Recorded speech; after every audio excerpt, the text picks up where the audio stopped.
নমস্কাৰ মেজ মেলো মজিয়ালে আপোনাক জনাইছো আন্তৰিক আদৰণি প্ৰিয় দৰ্শক আপোনালোকক জনাবলৈ পাই খুকি হৈছো যে আজিৰ মেজ মেলত উপস্থিত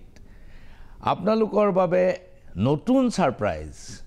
সামগুৰি সমষ্টিৰ নৱনিৰ্বাচিত বিজেপি বিধায়ক দীপ্লৰঞ্জন শৰ্মা নমস্কাৰ নমস্কাৰ আৰু আমাৰ প্ৰাগ নিউজৰ ষ্টুডিঅলৈ আপোনাক আন্তৰিক আদৰণি আৰু নিৰ্বাচনত জয়ী হোৱাৰ বাবে প্ৰাগ পৰিয়ালৰ হৈ মই আপোনাক জনালো আন্তৰিক অভিনন্দন দীপ্লৰঞ্জন শৰ্মা আপোনাক মই আগৰে পৰা চিনি পাওঁ এজন সাংবাদিক হিচাপে আপোনাক চিনি পাবই লাগিব কাৰণ এটো মোৰ বৃত্তিগত স্বাৰ্থ আছে তাত হয় আপোনাক মই যেতিয়া প্ৰথম লগ পাইছিলো তেতিয়া আপুনি এক প্ৰকাশন ব্যৱস্থাৰ লগত জড়িত আছিল অসমৰ প্ৰকাশন ব্যৱস্থাৰ লগত জড়িত আছিল আৰু যিমানটো মোৰ মনত পৰে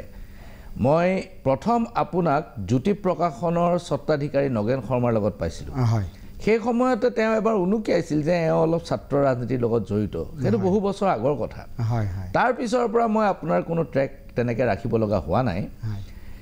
আপুনি প্ৰকাশন ব্যৱস্থাৰ পৰা ৰাজনীতিলৈ কেনেকৈ আহিল কেতিয়া আহিল মোৰ আচলতে মই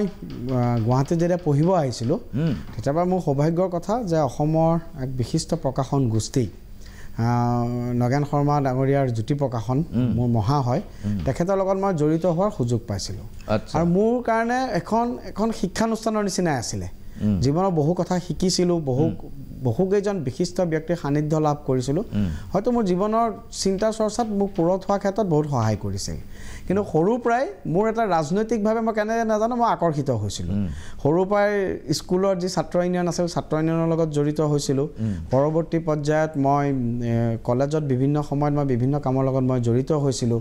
বা সেইটো সময়ত যেতিয়া ছাত্ৰ জীৱনত আছিলোঁ মই মোৰ কাৰণে আটাইতকৈ সৌভাগ্যৰ কথা যে মই ৰাষ্ট্ৰীয় স্বয়ংসেৱক সংঘৰ লগত জড়িত হৈছিলোঁ আচ্ছা আপুনি আগৰ পৰাই আৰএছএছৰ লগত হয় মই ৰাষ্ট্ৰীয়তাবোধৰ যি আদিপাঠ সেই আদিপাঠ মই সংঘৰ শাখাতে মই শিকিছিলোঁ গতিকে মই তেনেকৈ ধৰণে মই এটা ৰাজনীতি মোৰ কাৰণে এটা সেৱাৰ মাধ্যম আছিল আৰু মই গভীৰভাৱে মই সেইটো সময়তে মই যেতিয়া বিশেষকৈ কলেজীয়া লাইফত আহিছিলোঁ মই বাজপেয়ীজী হওক আদৱানীজী হওক প্ৰমোদ মহাজন হওক সুষমা স্বৰাজ হওক তেওঁলোকৰ সেইবোৰ চাইছিলোঁ তেনেকৈ মানে ৰাজনীতিৰ প্ৰতি মই আকৰ্ষিত হৈছিলোঁ গঠনমূলক ৰাজনীতিৰ প্ৰতি আচ্ছা আপুনি তাৰ পিছততো ছাত্ৰ ৰাজনীতি যুৱ ৰাজনীতি আপুনি বহুত কৰিলে এতিয়া আপুনি বিধায়ক হয় আপোনাক যদি মই প্ৰশ্ন কৰোঁ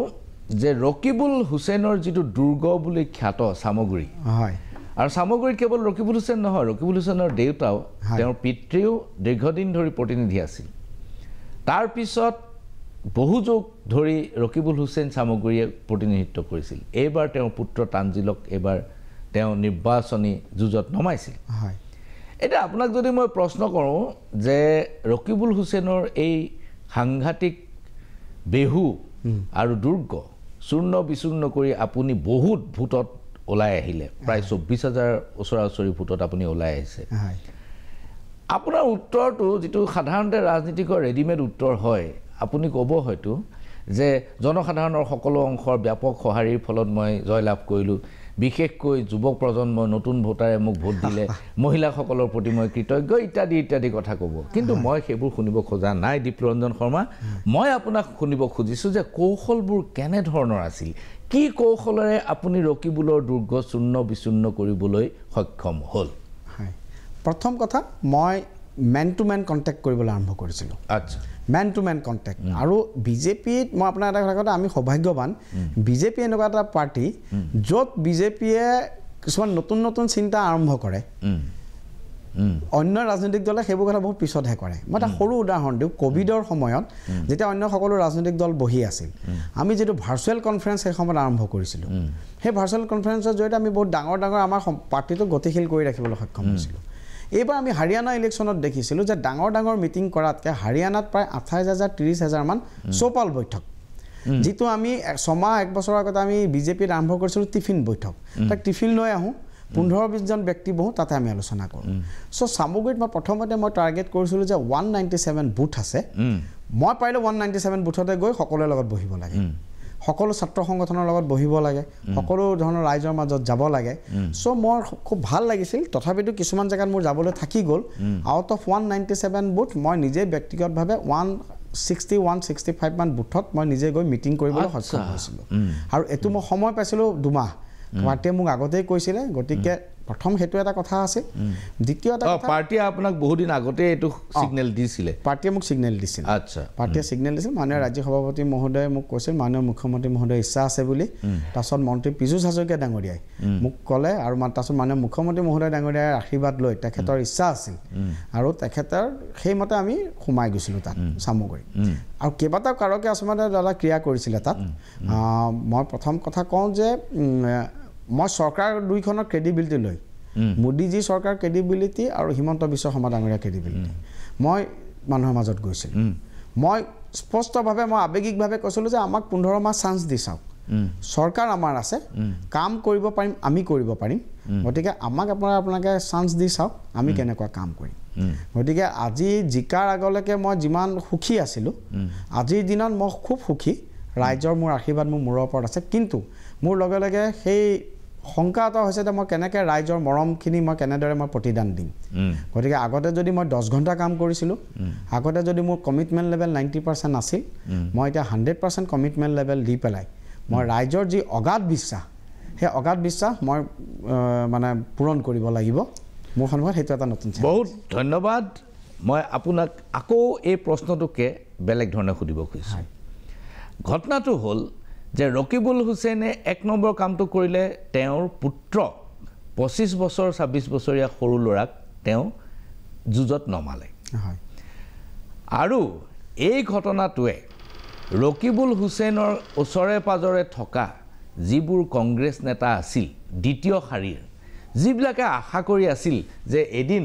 সামগ্ৰীত তেওঁলোকে প্ৰতিদ্বন্দিতা কৰিব কাৰণ ৰকিবুল হুছেইন ইতিমধ্যে সংসদলৈ গুচি গৈছে তেওঁলোকে দেখিলে যে এই 25 বছৰীয়া ল'ৰাজন যদি এবাৰ সামগ্ৰীৰ পৰা জিকি যায় তেনেহলে বহুদিন এমএলএ হৈ থাকিব আৰু আমি কোনোদিন ইয়াত এমএলএ হ'ব নোৱাৰিম জনৰব বা এনেকুৱা এটা আমি কথা শুনিছোঁ যে ৰকিবুল হুছেইনৰ ওচৰে পাজৰে থকা দ্বিতীয় শাৰীৰ কেইবাজনো নেতাই যিকোনো প্ৰকাৰে তানজিলক পৰাজিত কৰিবৰ বাবে উঠি পৰি লাগিল যিটোৱে আপোনাক সহায় কৰিলে কথাটো সঁচানে মিছা স্বাভাৱিকতে এইটো কংগ্ৰেছ দলৰ কথা কিন্তু আমি বহুত কংগ্ৰেছৰ মানুহৰ লগতো সম্পৰ্ক কৰিছিলোঁ আৰু দাদা মই আপোনাক কওঁ আমি যে জিকিছোঁ অকল সামগ্ৰী কংগ্ৰেছ বুলিয়ে নহয় অসম কংগ্ৰেছৰ 90% মানুহে ভাল পাইছে আচ্ছা সেইটো কিয় ভাল পোৱা বুলি ধৰি ল'লে আপুনি মানে মই বহুতখিনি নিগেটিভ কথা ক'ব নাযাওঁ তেখেত বহুত জ্যেষ্ঠ ৰাজনীতিবিদ আৰু মই ভাবোঁ যে ৰকিবুল হুছেইন ডাঙৰীয়া আটাইতকৈ ডাঙৰ ভুলটো কিটো কৰিলে মই অলপ আগতে কৈছিলোঁ হস্তিৰো পিছলৈ সজ্জনৰ বুঢ়ে নাও তেখেতে নিজৰ পুত্ৰক সন্মুখত আহিব নিদিলে তেখেতে গোটেই ফাইটটো আমি ভালে পাইছিলোঁ মই বাৰম্বাৰ কৈ আছিলোঁ ফাইটটো দীপৰঞ্জন শৰ্মা ভাৰ্চেছ তানজিল হুছেইন হওক মই মুকলি বিতৰ্কৰ বাবে আহ্বান জনাইছিলোঁ তেখেতে দীপৰঞ্জন শৰ্মা ভাৰ্চেছ ৰকিবুল হুছেইন কৰি ৰাখিল কিন্তু তেখেতে আৰু আটাইতকৈ ডাঙৰ কথা এই যি ৰিজাল্ট এই ৰিজাল্ট সামগ্ৰীবাসী ৰাইজৰ ঐতিহ্যমণ্ডিত সামগ্ৰীবাসী ৰাইজৰ অৱদমিত ক্ষোভৰ বহিঃপ্ৰকাশ আচ্ছা অৱদমিত ক্ষোভৰ বহিঃপ্ৰকাশ মই বাৰম্বাৰ কৈ আহিছোঁ এই আপোনালোকৰ দাদা ইমান দিন আপোনালোক সাংবাদিকতা অসমৰ জগত আগে মহিৰুহ আপোনালোকে নিজেই দেখি আহিছে যে সামগ্ৰীত কেনেকুৱা ধৰণৰ এক হিংসাত্মক ঘটনা ৰাজনৈতিকভাৱে আগৰ পৰাই চলি আহিছে মইতো সদায় কৈ আহিছোঁ যে 2011 চনত যদি ফ্ৰী এণ্ড ফেয়াৰ ইলেকশ্যন সামগ্ৰীত হোৱাহেঁতেন প্ৰফুল্ল মহন্ত ডাঙৰীয়া 2011তে জিকে বা 2016টো জিতু গোস্বামী ডাঙৰীয়া মাত্ৰ 12,000 নে 13,000 ভোটত হাৰিছে 7,000 ভোটৰহে প্ৰশ্ন আছিল সেইখিনিও আমি জিকিলোহেঁতেন যদি তাত সেই সময়ত আমাৰ মানুহক ভোট দিবলৈ আহিব নিদিয়ে এজিপি মানুহক ভোট দিবলৈ আহিব নিদিয়ে গতিকে ৰাইজে এটা পৰিৱৰ্তন বিচাৰিছিল ৰাইজে এটা নতুন গতিৰ সৈতে ৰাইজে এবাৰ মোক বাৰম্বাৰ কৈছে যে 15 মাহ আপোনাক চাম আপুনি কেনেকৈ কাম কৰে গতিকে মই আৰু ডাঙৰ কথা মই এটা বস্তু মই নিজেও ব্যক্তিগতভাৱে এবাৰ শিকিলোঁ আজিৰ যিটো জেনেৰেশ্যন আৰু আজিৰ ৰাইজ আৰু 20 বছৰৰ আগৰ ভোটাৰৰ মাজত ডিফাৰেঞ্চ আছে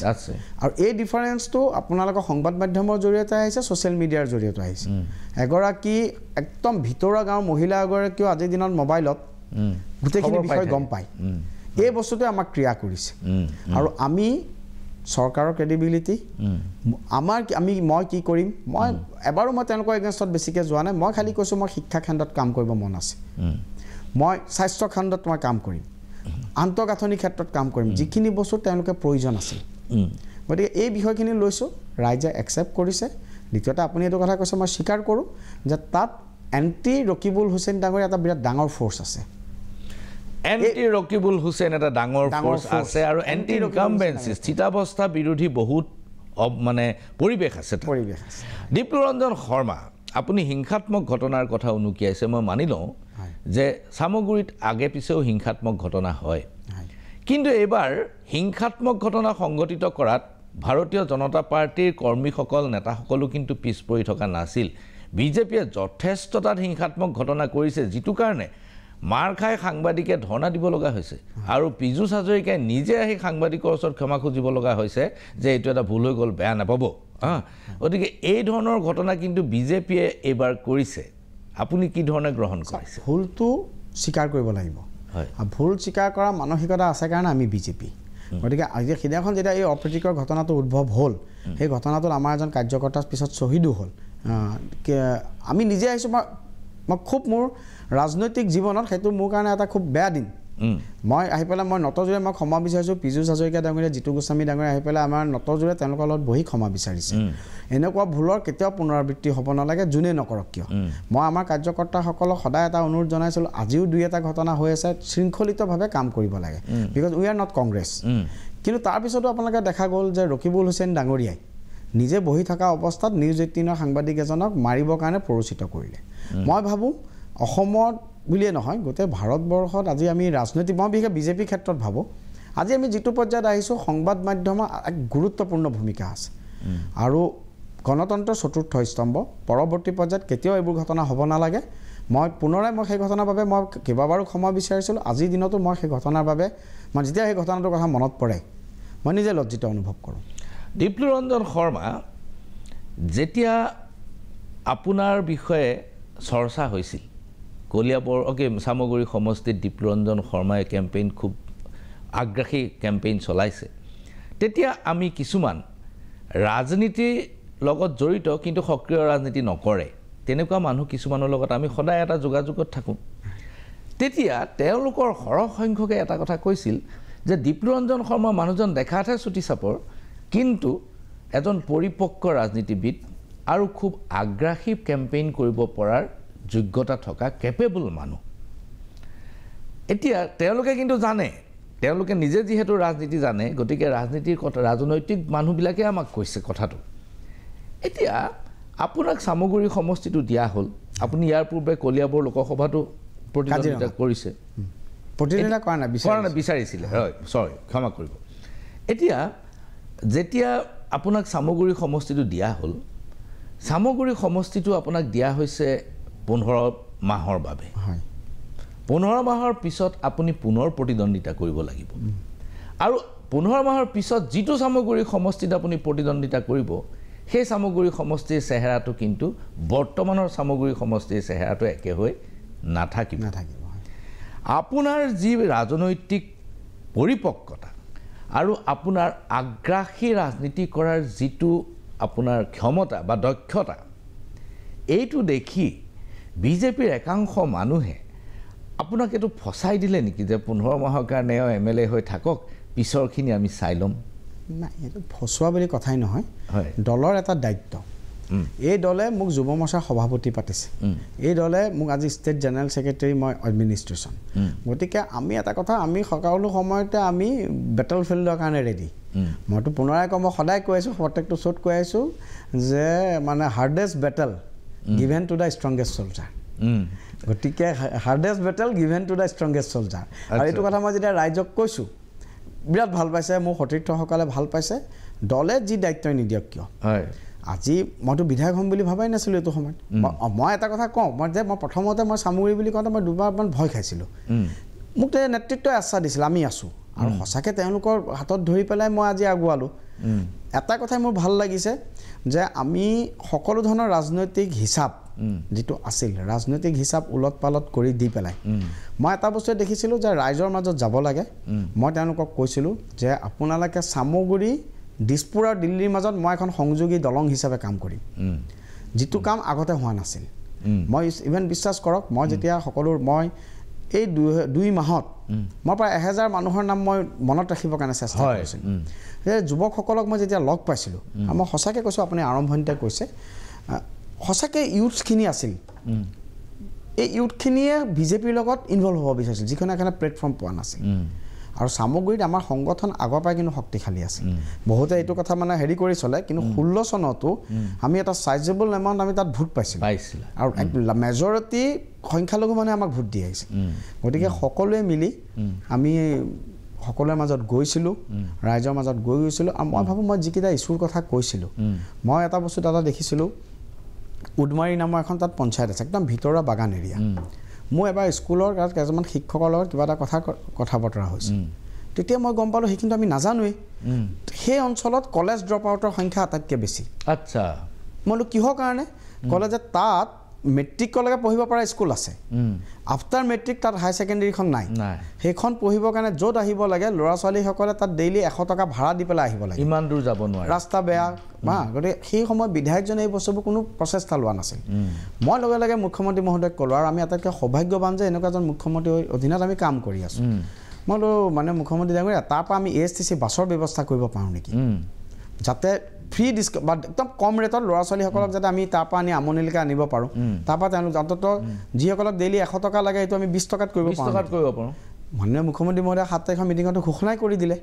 এতিয়া মোৰ সন্মুখত এইখিনি থাকিব আৰু সেইটো সমষ্টি এতিয়া ব্ৰহ্মপুৰত পৰিছে যে মাননীয় জিতু গোস্বামী ডাঙৰীয়া কিছু পাৰ্ট মানে কেশৱ মহন্ত ডাঙৰীয়াৰ ভাগত পৰিছে আলোচনা কৰি পেলাই আমি এইখিনি কাম মই ভাবোঁ এইখিনি কাম আমি কৰিব লাগিব কাৰণ আমি বিজেপি এনেকুৱা এটা পাৰ্টি য'ত আমি কমিটমেণ্ট কৰিলে কমিটমেণ্ট পূৰা কৰিব চাওঁ বহুত ধন্যবাদ দীপ্তিৰঞ্জন শৰ্মা আমি আহিম পুনৰ আলোচনা কৰি থাকিম প্ৰিয় দৰ্শক সাধাৰণতে ৰাজনৈতিক দলৰ যিকোনো নেতাই নিজকে দলৰ চোল্ডিয়াৰ বুলি কয় নিজকে দলৰ এজন কৰ্মী বুলি কয় বা চোল্ডিয়াৰ বুলি কয় দীপ্তিৰঞ্জন শৰ্মাই অতি সাহসেৰে কৈছে যে হি ইজ দ্য ষ্ট্ৰংগেষ্ট চোল্ডিয়াৰ এই ষ্ট্ৰংগেষ্ট চোল্ডিয়াৰজনৰ লগত আমি কথা পাতি থাকিম ক্ষণিক সময়ৰ বাণিজ্যিক বিৰতিৰ পাছত পুনৰ ঘূৰি আহিছোঁ মেজমেলৰ মজিয়ালৈ আৰু মেজমেলত আজি উপস্থিত চামগুৰি সমষ্টিৰ নৱনিৰ্বাচিত বিধায়ক Diptiranjan Sharma hardest battles are given to the strongest soldiers আপুনি কৈছিলে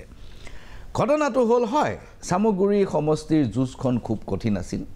আৰু আপুনি এজন শক্তিশালী সৈনিক হিচাপে তাৰ পৰা ওলাই আহিছে এই কথাটো আপোনাৰ হাত সতৰো স্বীকাৰ কৰিবলৈ বাধ্য এই কথাটো কওকচোন বহুতে অভিযোগ কৰিছে যে আপুনি দীপ্তিৰঞ্জন শৰ্মাই বিজেপিৰ পদুম ফুলৰ চিম্বলত ব্যাপক সংখ্যক মুছলমান ভোট পাবলৈ সক্ষম হ'ল ইয়াৰ নেপথ্য কাৰণ 1 নম্বৰ ৰকিবুল হুছেইনক বেয়া পোৱা মানুহৰ সংখ্যা বাঢ়িল 2 নম্বৰ এটা কথা সকলোৱে কৈ আছে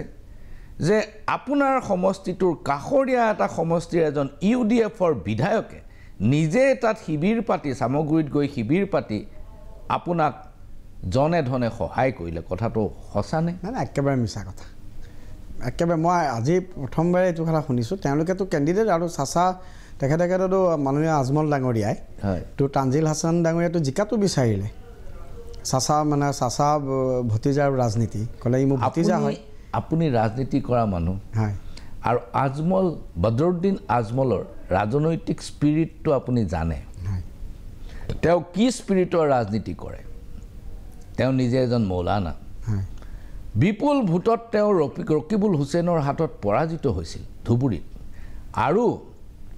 কঁকালৰ কোপ পাহৰিবলৈ সময় লাগে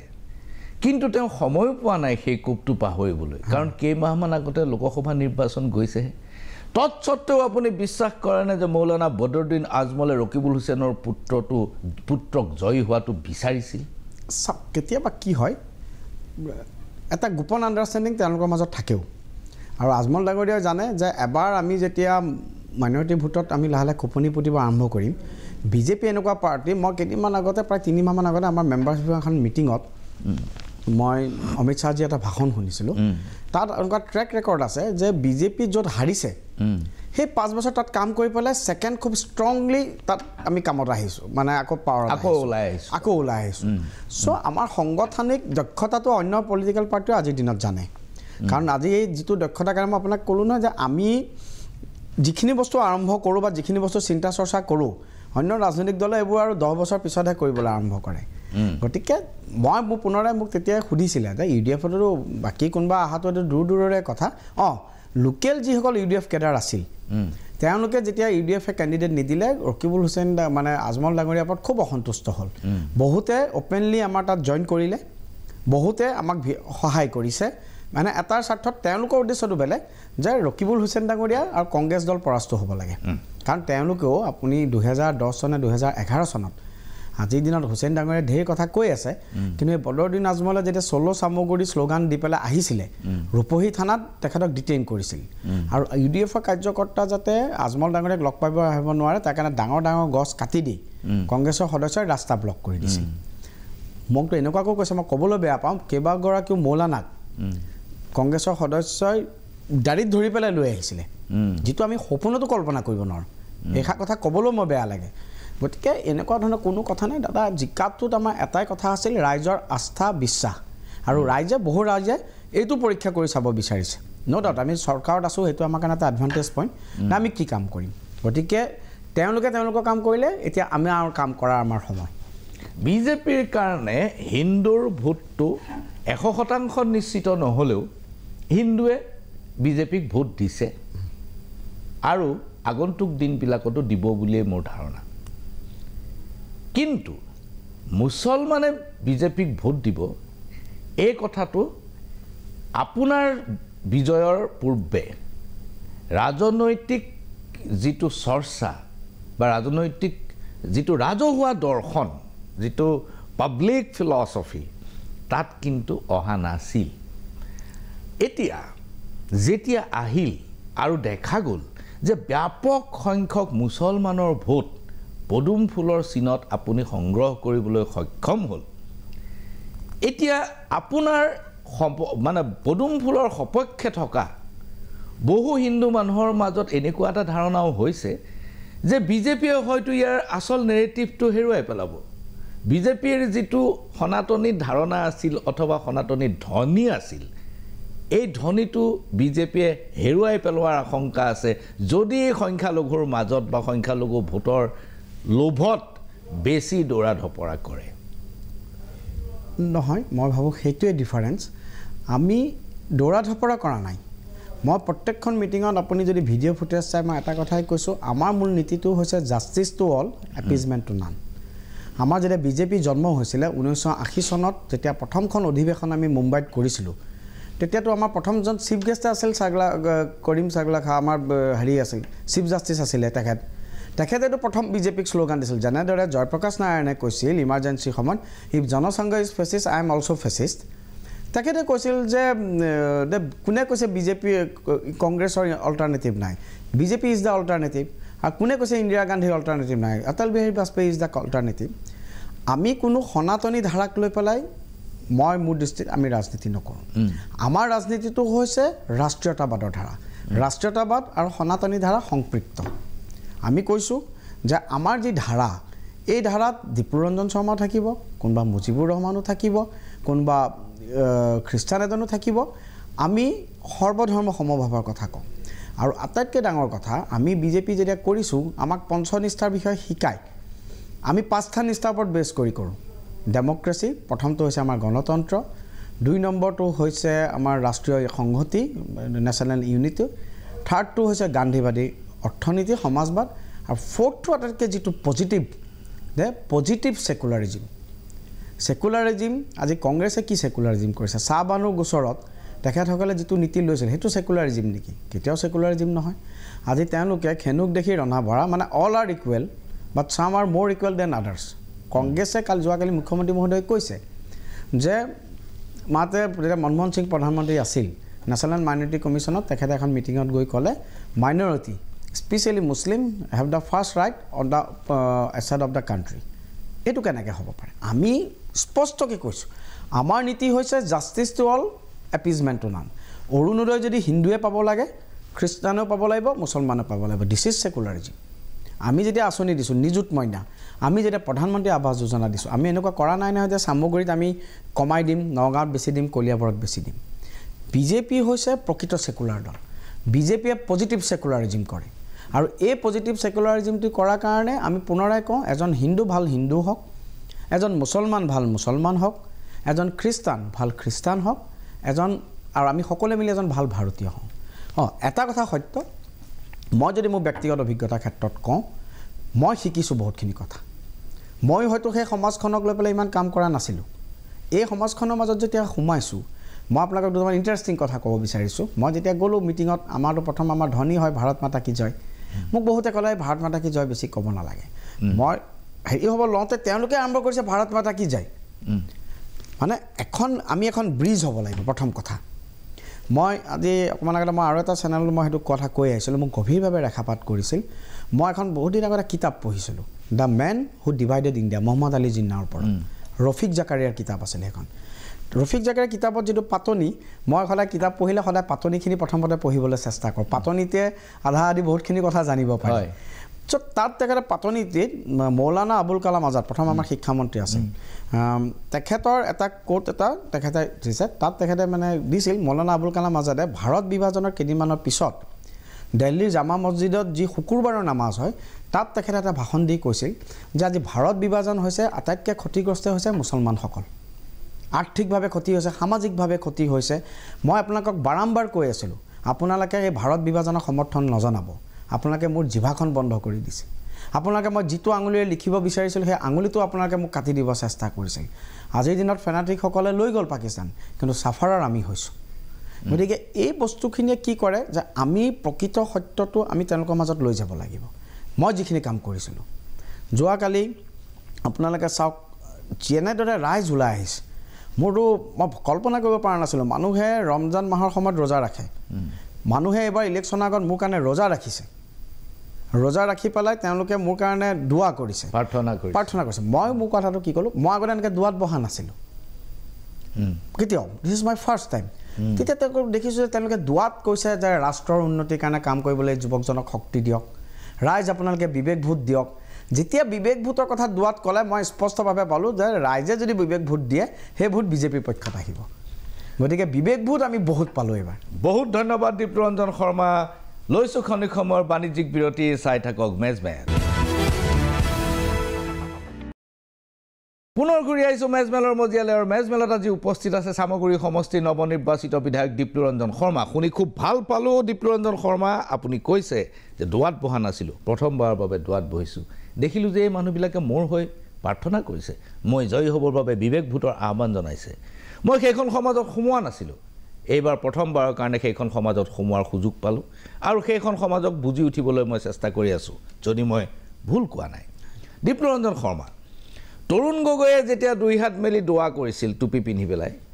তেতিয়া আপোনাৰ দলৰ মানুহে ছবি দেখুৱাই পেলাই কৈছিল যে এইজন মানুহ চাওক, এইজনে এতিয়া মুছলমানৰ লগত দোৱা কৰি আছে। এই কথাটো আপুনি কি ধৰণে লয় আজিৰ দিনটোত, যেতিয়া আপুনি সেইখন সমাজৰ মাজত সোমাল? চাওক, অন্তৰৰ পৰা যোৱা আৰু ৰাজনৈতিক স্বাৰ্থৰ কাৰণে যোৱা দুৱাৰ মাজত ডিফাৰেঞ্চ আছে। আপুনিতো মই ৰাজনৈতিক স্বাৰ্থত মই যোৱা নাছিলোঁ। চাওক, মই যদি ৰাজনৈতিক স্বাৰ্থত যোৱাহেঁতেন, মই বাৰম্বাৰ কৈছোঁ যে মই নমস্কাৰ কৰি থাকিম। প্ৰথম কথা, কোনোবা এনেকুৱা কৰিছে সেইটো আপত্তি নাই, কিন্তু কেৱল যেতিয়া ৰাজনৈতিক স্বাৰ্থত দোৱা কৰিব যায়, ৰাজনৈতিক স্বাৰ্থত কৰি মই কেতিয়াও ৰাজনৈতিক স্বাৰ্থতে মই অকল যোৱা নাছিলোঁ। মই সামগ্ৰিকভাৱে বিষয়টো জানিবৰ কাৰণে গৈছিলোঁ। আৰু মই এটা কথা কৈছোঁ যে দোৱাটো বেলেগ বস্তু, বেয়া বস্তু নহয়। আমিতো বিজেপিয়েতো আগতে আমি আজিকালি ইফতাৰ পাতোঁ। আমাক আচলতে মই পুনৰাই কৈছোঁ যে বিজেপিক বুজিবলৈ চেষ্টা কৰিব দিয়া নাছিল। বিজেপিক বুজিবলৈ যোৱাকালি মাননীয় মুখ্যমন্ত্ৰী মহোদয়ে বাৰম্বাৰ কৈছে যে আমি 65% মাইনৰিটি থকা কৰিমগঞ্জ চিট লোকসভাত আমি এবাৰ জিকিছোঁ, কিন্তু কৰিমগঞ্জ চিটটো লৈ পেলাই বেছি আলোচনা নহ'ল, যোৰহাটটো লৈ পেলাই আলোচনা হ'ল। গতিকে বিষয়টো সেইখিনি যে কেৱল কাৰোবাক তোষামোদ কৰিবৰ কাৰণে আমি দোৱাত যাব নালাগে, আমি অন্তৰৰ পৰা আমি যাব লাগে। বহুত ধন্যবাদ দীপ্তিৰঞ্জন শৰ্মা। মই পুনৰ ঘূৰি আহিছোঁ চামগুৰিলৈ। চামগুৰি আপুনি, মই আগতেও কৈছোঁ যে 15 মাহৰ কাৰণে আপুনি চামগুৰিটো পাব। চামগুৰি প্ৰসংগত মোৰ আৰু কেইটামান প্ৰশ্ন আছে। তাৰ ভিতৰত এটা হ'ল যে চামগুৰিৰ সমষ্টিটো 26ত যিটো চামগুৰি হ'বগৈ, এই সমষ্টিটোৰ একাংশ বৰহমপুৰত সোমাল আৰু একাংশ কলিয়াবৰত সোমাল। জিতু গোস্বামী আৰু কেশৱ মহন্ত দুয়ো আপোনাৰ হৈ প্ৰচাৰ চলাওঁতে এই কথাটো স্পষ্ট কৰি দিছে মুছলমান ৰাইজক যে চোৱা, তোমালোকে এইবাৰ কংগ্ৰেছক ভোট দিলেও অহাবাৰ তোমালোক হয় এজিপিত থাকিব লাগিব নহয় বিজেপিৰ লগত থাকিব লাগিব কলিয়াবৰত যিবোৰ পৰিলা তোমালোকে এজিপিকে ভোট দিব লাগিব আৰু যিবোৰ বৰহমপুৰত পৰিলা এইবোৰে বিজেপিকে ভোট দিব লাগিব গতিকে এই 15 মাহৰ কাৰণে কংগ্ৰেছক ভোট দি কি লাভ হ'ব এই কেম্পেইনটোৱে আপোনাক কিমান দূৰ সহায় কৰিলে না চাওক আজিৰ দিনত আমি ক'বই নালাগে ৰাইজে নিজে গম পাইছে গতিকে ডেফিনেটলি তেওঁলোকে আমাক ভোটটো যথেষ্ট পৰিমাণে দিছে কিন্তু তাৰ লগে লগে মই ইয়াত যদি কাউণ্টাৰ কৰোঁ কাৱৈমাৰী পঞ্চায়ত 100% সংখ্যালঘু তাত এজনো হিন্দু নাই কাৱৈমাৰী পঞ্চায়ত আমি লিড পাইছোঁ খাটোৱাল আমি লিড পাইছোঁ শিঙিমাৰীটো ৰকিবুল হুছেইনৰটো একদম পুৰা হয় গণভিত্তিক সাংঘাতিক শক্তিশালী মানে এইটো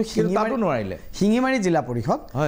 জিলা পৰিষদৰ ভিতৰত 7টা আছে মানে মই এইটোৱে কৈছিলোঁ চাওক পলিটিক্সত সদায় ষ্ট্ৰেটেজি লাগে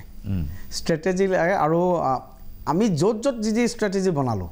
সেই ষ্ট্ৰেটেজিত আচলতে বিধ্বস্ত হৈ গ'ল কংগ্ৰেছ আৰু মই পুনৰাই কৈছোঁ যে হস্তিৰো পিছলৈ পাওঁ সজ্জনৰো বুৰে না হুছেইন ডাঙৰীয়াই নিজে কেইবাটাও ভুল কাম কৰি দিলে যেনে প্ৰথম কথা তেখেতৰ পুত্ৰক আগবাঢ়িবই নিদিলে তেওঁ নিজে সন্মুখত থাকিল মই এইটো সুবিধা ল'লোঁ মই বোলো আপোনালোকৰ কেণ্ডিডেট কোন কেণ্ডিডেটে গৈ পেলাই বিধানসভাত আপোনালোকৰ কথা ক'ব নে ৰকিবুল হুছেইন ডাঙৰীয়াই ক'ব গতিকে মোক 15 মাহৰ চান্স দিয়ক সেইখিনি আমি কথা কৈছোঁ যে এইখিনি এৰিয়া ধৰক কলিয়াবৰ আহিছে এইখিনি কিন্তু অকল সেইখিনি বুলিয়ে নহয় আমি সকলোকে লৈ কাৱৈমাৰীত আমি যিমান ভোট পাইছোঁ মাগুৰমাৰীত যিমান মই অংকটো এনেকৈ কৰিছিলোঁ যে আমি লোকসভা নিৰ্বাচনত 3400 ভোটত পিছ পৰিছোঁ গতিকে প্ৰত্যেকটো পঞ্চায়তত 23টা পঞ্চায়তত যদি আমি 500কে ভোট বঢ়াই দিওঁ তেতিয়াও আমি জিকি যাওঁ গতিকে লোকসভা নিৰ্বাচনতো যদি আমি আৰু অলপ এবাৰ মোৰ ডাঙৰ কথা আটাইতকৈ মোৰ সুবিধা হ'ল যে কেইবাজনো ব্যক্তি আজি মাননীয় মুখ্যমন্ত্ৰী মহোদয় নিজে প্ৰচাৰৰ কাৰণে গৈছিল সৰ্বানন্দ সোণোৱাল ডাঙৰীয়া গৈছিল ভৱেশ কলিয়া ডাঙৰীয়া 2-3 দিন গৈছে আমাৰ সাংগঠনিক সাধাৰণ সম্পাদক মহোদয় গৈছে ৰাজুজী কেইবাগৰাকী বিধায়ক শক্তিশালী বিধায়ক যি এটা সমষ্টি চলায় তেওঁলোকে এটা পঞ্চায়ত বহি পেলাই এটা পঞ্চায়ত মেনেজ কৰিছে এটা বুথ মাননীয় মন্ত্ৰী বিমল বৰা ডাঙৰীয়া গোটেই ইলেকশ্যনটো তেখেতে বহি ল'লে জিতু গোস্বামী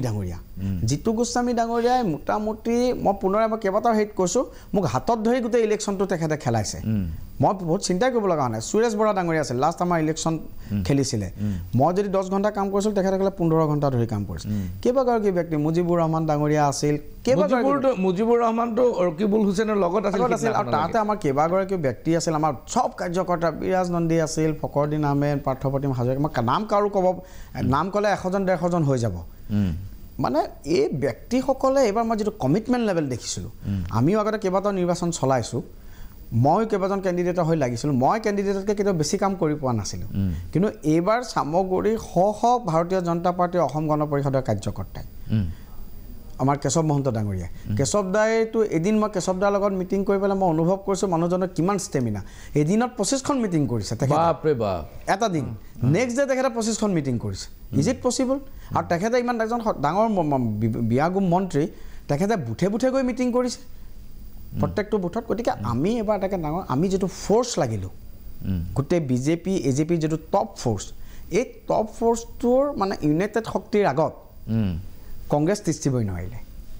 সেইটো সহজেই অনুমেয় যে ইমান ডাঙৰ এটা মেকানিজম ইমান এটা ব্যৱস্থা আপোনালোকে তাত নমালে আৰু এণ্টি ইনকামবেঞ্চি ইমান শক্তিশালী আছিল আৰু ৰকিবুল হুছেইনে নিজৰ পুত্ৰক দিয়াৰ বাবে তেওঁৰ বিৰুদ্ধে কংগ্ৰেছৰ বহুতেই এইটো সহজে মানি ল'ব পৰা নাছিল বিৰোধী পক্ষৰ কংগ্ৰেছৰ যিসকল এলায়েন্সত আছিল এতিয়া নাই তেওঁলোকে কয় যে আমি যদি একেলগে খেলিলোহেঁতেন বিজেপি আৰু কংগ্ৰেছ আৰু বাকী এলায়েন্সৰ পাৰ্টিবিলাকে যদি একেলগে খেলিলোহেঁতেন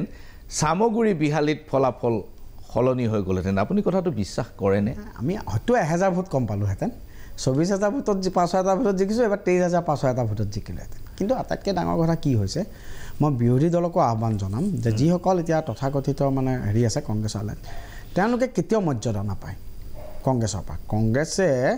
এলায়েন্স পলিটিক্সৰ যিটো মূল আত্মা সেই আত্মাটোকে কেতিয়াও সন্মান কৰিব নাজানে আজি আপোনালোকে চাওক নেশ্যনেল লেভেলত এলায়েন্স পলিটিক্সততো কংগ্ৰেছতকৈ বিজেপি বেছি ভয়ংকৰ নাই ভয়ংকৰ নহয় বিজেপিয়ে উদ্ধৱ ঠাকৰেৰ লগত যি কৰিছে এতিয়া আজি একনাথ সিন্ধেক ডেপুটি চিফ মিনিষ্টাৰ পাতিলে এই ধৰণৰ ঘটনাবিলাক ঘটি আছে নহয় চাওক একনাথ সিন্ধে নিজে সেইটো কথা তেখেতে স্বীকাৰ কৰিছে কিন্তু প্ৰথম এলায়েন্স পলিটিক্সৰ যিটো কনচেপ্ট সেইটো প্ৰথম দীনদয়াল উপাধ্যায় যেতিয়া আমাৰ আছিল 1967 চনত ইন্দিৰা গান্ধীৰ বিপক্ষে প্ৰথম এলায়েন্স পলিটিক্স কমিউনিষ্টকো আনি জনতা দলকো আনি পেলাই বিহাৰ আৰু উত্তৰ প্ৰদেশৰ সংযুক্ত বিধায়িনী দল নাম দি পেলাই SDF হয় SDF 1967 এটো বিজেপি আৰম্ভ কৰিছিল তেতিয়া জনসংঘ আছিল বাজপেয়ীজী অহাৰ পিছত আমি NDA কনসেপ্ট আৰম্ভ কৰিছিল NDA অহাৰ পিছতহে তাৰপিছতে তেওঁলোকে UPA-টো কৰিছে কিন্তু আজিৰ দিনত আপোনালোকে চাওক মধ্যপ্ৰদেশত যেতিয়া ইলেকশ্যন হ'ল তেওঁলোকে অখিলেশ যাদৱক হাৱাই নিদিলে আজি মহাৰাষ্ট্ৰত যেতিয়া ইলেকশ্যন হ'ল শৰদ যাদৱে এটা কথা শৰদ পাৱাৰে এটা কথা কয় গতিকে আজি অন্যবাদ দিয়কচোন আপুনি অসমৰ ক্ষেত্ৰতো জল প্ৰমাণ আমিতো কেতিয়াও বঙাইগাঁৱৰ কাৰণে আমি কেতিয়াও ডিমাণ্ড নিদিলোঁ যে আমাক দিব লাগিব একে মুখে আমাৰ কাৰ্যকৰ্তাসকলক গৈ পেলাই মুখ্যমন্ত্ৰী মহোদয়ে কৈ থৈ আহিল যে আমাৰ কাৰণে বিজেপি যেনেকুৱা AGPও তেনেকুৱা দীপ্তিময় চৌধুৰীৰ কাৰণে আমি লাগিব লাগিব দিছ ইজ কল কমিটমেণ্ট আজি কলিয়াবৰত অতুলদা নিজে আহি পেলাই চামগুৰিত অতুলদা নিজে আহি পেলাই ডাঙৰ মিটিং এখন কৰি প্ৰথম হাৱাটো আনি দিলে মই আপোনালোকক ক'লোঁ কেশৱ দাই প্ৰায় 50খনতকৈ ওপৰত মিটিং কৰিছে আজি বিহালী আমি আচল এলায়েন্স পলিটিক্সত সমমৰ্যাদা সম উন্নয়ন এইটো বিজেপিয়ে কৰে কংগ্ৰেছে সদায় এইটো কি কৰে পাৰ্কিং লটৰ নিচিনা ব্যৱহাৰ কৰে কাবাক পটককে আনিলে কাবাক পটককে বাদ দিলে আজি ধন্যবাদ দীপৰঞ্জন শৰ্মা এইখিনিতে লৈছোঁ ক্ষণিক সময়ৰ বাণিজ্যিক বিৰতি চাই থাকক মেজমেল পুনৰ ঘূৰি আহিছোঁ মেজমেলৰ মজিয়ালে আৰু মেজমেলত উপস্থিত আছে চামগুৰি সমষ্টিৰ নৱনিৰ্বাচিত বিধায়ক বিজেপি দলৰ দীপৰঞ্জন শৰ্মা আগন্তুক 15 মাহৰ পিছত আপুনি এটা নতুন চামগুৰি সমষ্টিত প্ৰৱেশ কৰিব লাগিব আৰু নিৰ্বাচন আয়োগে কোট আনকোট মই নিৰ্বাচন আয়োগে কৰা বুলি কেতিয়াও স্বীকাৰ নকৰোঁ আপুনি মানক নামানক এইটো আপোনাৰ দলৰ চৰকাৰে এই সমষ্টিটো পুনৰ নিৰ্ধাৰণ কৰিছে কোনে নিৰ্ধাৰণ কৰিছে সেইটো মই আপোনাক নকওঁ এইটো আপুনিও ক'ব নালাগে কেনেকৈ হৈছে গোটেই মেকানিজমটো কিন্তু নিৰ্বাচন আয়োগে যি ধৰণে সামগ্ৰী সমষ্টিটো নিৰ্মাণ কৰিলে নতুনকৈ ইয়াত এবাৰ কিন্তু সংখ্যালঘুৰ সংখ্যাগৰিষ্ঠ বুলি শুনিছোঁ অৰ্থাৎ মুছলমানৰ সংখ্যাগৰিষ্ঠতা আছে বুলি শুনিছোঁ মই নিজে কিন্তু ভালদৰে পৰীক্ষা কৰি চোৱা নাই এতিয়া 26ত যেতিয়া বিজেপিয়ে আপোনাক সেই সমষ্টিটোত নিৰ্বাচনত নমাব আপুনি গেৰুৱা কুৰ্তা খলাই সেউজীয়া কুৰ্তা পিন্ধি অহৰহ দোৱা কৰি থাকোঁতে আপোনাৰ সময় যাব সেইটো প্ৰশ্নই নুঠে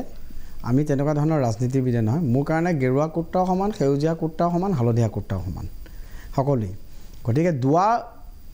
দোৱাটোৱে ডাঙৰ কথা নহয় প্ৰথম কথা কাম মই কেনেকৈ কৰিম আৰু এটা বস্তুতে আমিতো কেতিয়াও কমফৰ্ট জোনত কাম কৰি পেলাই পোৱাই নাই আমি সদায় আমি টাফেষ্ট বেটল গ্ৰাউণ্ডত আমি কাম কৰিছোঁ গতিকে মোৰ এটা বিশ্বাস আমি এইটো ভাবি ল'ব নালাগে যে কাম কৰাৰ পিছতো মুছলমান মানুহে আমাক ভোট নিদিব আমি সেই কনচেপ্টটো এবাৰ যদি আমি 35,000 ভোট পাইছোঁ আৰু এওঁলোকে যে দিছে আমি সেইখিনি বস্তু অকল অৱজ্ঞা মানে আমি হেৰি কৰি চালে নহ'ব এই 35,000 ভোট আমি আৰু বঢ়াব নোৱাৰাটো কোনো কাৰণ নাই গতিকে এই 15 মাহত আমি কাম যথেষ্ট কাৰণে কৰিছোঁ মই আপোনাৰ মই কেইবাটা মোৰ ইণ্টাৰভিউটো কৈছোঁ মই কেইবাটা হেৰিত যে মই এগৰাকী মহিলাক লগ পাইছিলোঁ যেতিয়া এনেকৈ মই সুধিছিলোঁ সংশয় মোৰো আছিল যে ভোট দিব নাই আপোনালোকে ভোট দিব নাই কৈছে যে চাওক এইজনী মোৰ ছোৱালী এই ছোৱালীজনীয়ে এবাৰ নিযুত মইনা পাইছে হাই ছেকেণ্ডেৰী ফাৰ্ষ্ট ইয়াৰ তাই মেট্ৰিকত ফাৰ্ষ্ট ডিভিজন এটাত লেটাৰ পাইছে মাহেকত তাই 1000 টকাকৈ পাব মই যদি মাহেকত 1000 টকাটো তাই নোপোৱাহেঁতেন মই হয়তো তাইক পঢ়াব নোৱাৰিলোহেঁতেন একদম সাধাৰণ গৈছে গতিকে এতিয়া হুছেইন ডাঙৰীয়াই যিমানে এইবোৰ কৈ নাথাকক কিয় মানে হুছেইন ডাঙৰীয়া বুলি কোৱা নাই শব্দটো বেলেগকৈ কৈছে নকওক কিয় বা চৰকাৰৰ বিৰোধী পক্ষই যিয়ে নকওক কিয় হয় কিন্তু এই নিযুত এই ছোৱালীজনীয়ে যে পইচা পাইছে একদম নাম কৈছে এইটোতো হিমন্ত বিশ্বই দিছে অসম চৰকাৰে দিছে গতিকে আমি কাক ভোট দিম আপুনি এবাৰ চাওক একদম বহুত মহিলাৰ ভোট আমি পালোঁ কাৰণ তেওঁলোকক আমি ক'লোঁ যে চাওক ৰাইজ মই তেওঁলোকক সুধিছোঁ যে আপোনালোকে অৰুণোদয় পাইছে নাই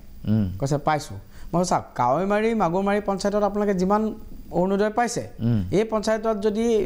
সাপোজ 500 গৰাকীয়ে মহিলা অৰুণোদয় পাইছে তেনেহ'লে আমাৰ হিন্দু পঞ্চায়ত এটাত যাওক তাতো 500 গৰাকীয়ে অৰুণোদয় পাইছে এনেকুৱা নহয় যে তুবুকি জাৰ্ণি পুৰা 99.99% হিন্দু পঞ্চায়ত এতিয়া তুবুকি জাৰ্ণিত আমি বিজেপি চৰকাৰে 1000খন অৰুণোদয় দি কাৱৈমাৰীত 500 দিছোঁ আমি কৰা নাই কৈছে নাই কৰা মানুহক আমি মেছেজটো দিছোঁ আৰু এই মেছেজটো এবাৰ ডেলিভাৰী কৰিছে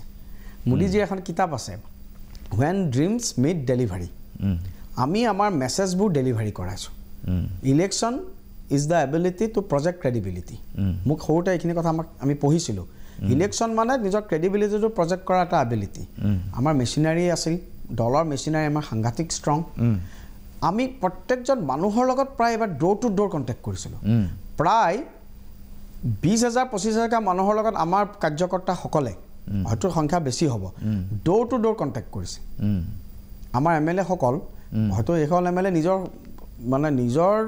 সমষ্টিটো ইমান যোৱা নাই নেকি যিসকল আমাৰ বিধায়কে তাত কাম কৰিছিলে পঞ্চায়ত প্ৰভাৰী হিচাপে ড'ৰ টু ড'ৰ গৈ পেলাই ৰাইজৰ মাজত আমি কণ্টেক্ট কৰিছিলোঁ গতিকে ইলেকশ্যন আজিকালি আগতকৈ ইলেকশ্যন মানে খেলা টেকনিকটো বহুত বেলেগ হৈ গ'ল তেওঁলোকে কংগ্ৰেছে ইলেকশ্যন খেলিলে ঘৃণাৰ ওপৰত ৰাহুল গান্ধীয়ে বাৰম্বাৰ কয় যে কংগ্ৰেছে মোহাব্বত কি দোকান খুলিছে কিন্তু মোহাব্বত কি দোকানটো সামগ্ৰীত আমি দেখা নাপালোঁ মোহাব্বত কি দোকানৰ জেগাত সামগ্ৰীটো ঘৃণাৰ দোকানহে আমি দেখা পালোঁ মোৰ ধৰক শাৰীৰিক অভাৱক লৈ তুচ্ছ তাচ্ছিল্য কৰিলে এজন মন্ত্ৰীক তেওঁ ঘৰত পৰি থাকে বুলি ক'লে এজন ব্যক্তি তেওঁৰ লগত আগতে কংগ্ৰেছ কৰিছিল 5 বছৰ ধৰি আমাৰ বিজেপি এজন সন্মানিত কাৰ্যকৰ্তা তেওঁক বিহাৰী বুলি কৈ পেলাই তেখেতে ষ্টেটমেণ্ট দিলে তেখেতে অপেনলি মিডিয়াৰ আগত ক'লে মিডিয়াত প্ৰচাৰ আহি গ'ল যে কাণতলীয়া চৰ মাৰিব নিজকে গব্বৰ সিং বুলি ক'লে যে মই গব্বৰ সিং গতিকে ঘৃণাৰ ৰাজনীতিটো একদম কংগ্ৰেছে আৰম্ভ কৰিছে দীপ্তৰঞ্জন শৰ্মা বিধায়ক হৈ অহা 15 মাহত আপুনি দুটা কি কামত অগ্ৰাধিকাৰ দিব সামগ্ৰী হয় মই ক'বলৈ ভাল পাম মই প্ৰথমতে মই খুব মন আছিল সৰু প্ৰায় যে মই নিজে এইটো কথা অনুভৱ কৰিছিলোঁ মোৰ 4টা জিলা পৰিষদ আছে সামগ্ৰী চিঙিমাৰী আমবাগান বাজিয়া আৰু সামগ্ৰী মোক খুব মন আছে আৰু মই তেওঁলোকক প্ৰতিশ্ৰুতি দিছিলোঁ যে পৰ্যায়ক্ৰমে 4টা জিলা পৰিষদ ভিত্তিক মই যথাসম্ভৱ মই সামগ্ৰী অঞ্চলৰ ছাত্ৰ ছাত্ৰীসকল যুৱ প্ৰজন্মৰ কাৰণে মই 4টা প্ৰতিযোগিতামূলক পৰীক্ষাৰ প্ৰশিক্ষণ কেন্দ্ৰ স্থাপন কৰিম য'ত সামগ্ৰী ল'ৰা ছোৱালীসকল হয় কোনোবা সামগ্ৰী কলেজত পঢ়িছে কোনোবা হাই ছেকেণ্ডেৰীত পঢ়ি আছে যাতে অন্ততঃ তেওঁলোকে সপ্তাহৰ এটা দিনত তাত UPSC ক্ৰেক কৰিবৰ কাৰণে কি পঢ়িব লাগে APSC পঢ়িবৰ কাৰণে কি কৰিব লাগে বেংক PO ক্লিয়াৰ কৰিবৰ কাৰণে কি কৰিব লাগে পুলিচ এক্সামটো ক্লিয়াৰ কৰিব লাগে কেনেকৈ পঢ়িব লাগে এইখিনি বিষয় যাতে আমি গাইড কৰাব পাৰোঁ এজন বিধায়কে ইচ্ছা কৰিলে এইখিনি কৰিব পাৰে মোৰ খুব ইচ্ছা আছে মই ভগৱানৰ ওচৰত শক্তি বিচাৰিম মই সামগ্ৰী ৰাইজৰ মই সহায় সহযোগিতা আৰু একদম আকুণ্ঠ সমৰ্থন বিচাৰিম মই 4টা জিলা পৰিষদত পৰ্যায়ক্ৰমে প্ৰথমতে মই এটা আৰম্ভ কৰি মই গোটেই 2 কোটি কি কৰিব পাৰোঁ মই 4টা ছাত্ৰ ছাত্ৰীসকলৰ কাৰণে হিউমেন ৰিসোৰ্স ডেভেলপমেণ্টৰ কাম কৰিব লাগে আমি মানৱ সম্পদ উন্নয়নৰ কাম যেতিয়া কৰোঁ মই ক'ৰবাত এবাৰ পঢ়িছিলোঁ যদি আমাৰ ভিজন হয় 10 বছৰৰ কাৰণে তেনেহ'লে এজোপা ফুল ৰুব লাগে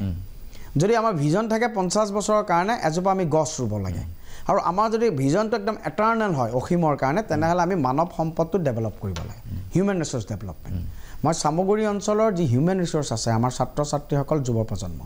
তেওঁলোকৰ ডেভেলপমেণ্টৰ কাৰণে কাম কৰিম মই দুটা সৰু কথা কৈছিলোঁ যিটো বছে ক্লিক কৰিছিল জাগিৰোডত সেমি কণ্ডাক্টৰ ইণ্ডাষ্ট্ৰি হ'ব 27,000 কোটি টকাৰ জাগিৰোডৰ পৰা সামগ্ৰী এখন তামোল খোৱাৰ বাট তো সেই 27,000 কোটি টকাৰ ইণ্ডাষ্ট্ৰিত আপোনাৰ কিমান তাত নিযুক্তি পাব 50,000 1 লাখ পীযুষ হাজৰিকা ডাঙৰীয়াই তাত স্পষ্ট কৈ আছে যে আপোনালোকৰ সামগ্ৰী অঞ্চলৰ ল'ৰা ছোৱালীসকল প্ৰিপেয়াৰ হওক যাতে তাতো আপোনালোকে নিযুক্তি পায় so' what is semiconductor industry তাত কাম কৰিবৰ কাৰণে কি আমাক স্কিল লাগিব সেইখিনি যদি মই অন্ততঃ 100জন ল'ৰা ছোৱালীক শিকাব পাৰোঁ সেইটো জানো তাকে ডাঙৰ উপকাৰ নহ'ব মই সেইখিনি কাম মই কৰিম ৰাস্তা ঘাটৰ অৱস্থা অত্যন্ত বেয়া মই দেখি আচৰিত হৈছোঁ এজন শক্তিশালী ৰাজনৈতিক নেতা 15 বছৰ ধৰি তেখেত মন্ত্ৰী হৈ আছিল ভয়ানক ৰাস্তাৰ অৱস্থা দাদা আপোনালোকে দেখিলে দুখ লাগিব 2016 চনৰ পৰা তেখেত MLA হৈ আছে তেখেতে ৰাস্তা বনাব নিদিয়ে আমাৰ চৰকাৰে ইচ্ছা কৰিলেও তেখেতৰ ৰাস্তাৰ তেখেতৰ NOC নাহে বা বিভিন্ন ক্ষেত্ৰত তেখেতে ব্লক কৰে ভয়ানক ৰাস্তা অৱস্থা ৰাস্তা ঘাটৰ কাম কৰিব লাগিব স্বাস্থ্য খণ্ডৰ ক্ষেত্ৰত আমি কাম কৰিব লগা আছে গতিকে 15 মাহৰ ক্ষেত্ৰত আমি এইখিনিত আপুনি খুব ত্বৰান্বিত গতিত কৰিব লাগিব দীপ্তৰঞ্জন শৰ্মা মোক আৰু এটা কথা কওক আপুনি কিতাপ প্ৰকাশনৰ লগত জড়িত আছিল আৰু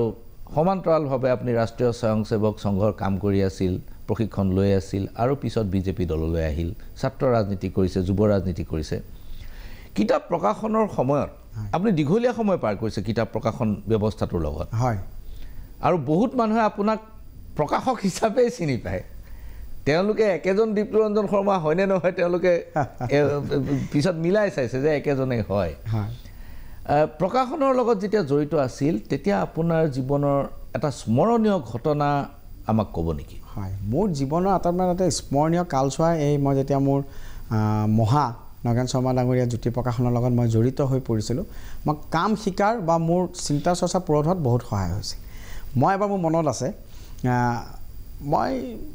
ডক্টৰ APJ আব্দুল কালামৰ তেখেতৰ যিখন উইংছ অফ ফায়াৰ কিতাপখন যেতিয়া ইংলিছত ওলাল, মোৰ সৰুৰ পৰাই মোৰ মিছাইল টেকন'লজি, ডিফেন্স টেকন'লজিৰ ওপৰত মোৰ খুব আগ্ৰহ আছিল। সৰুৰ পৰাই পঢ়িবলৈ ইচ্ছা কৰিছিলোঁ। তেতিয়া মই দৈনিক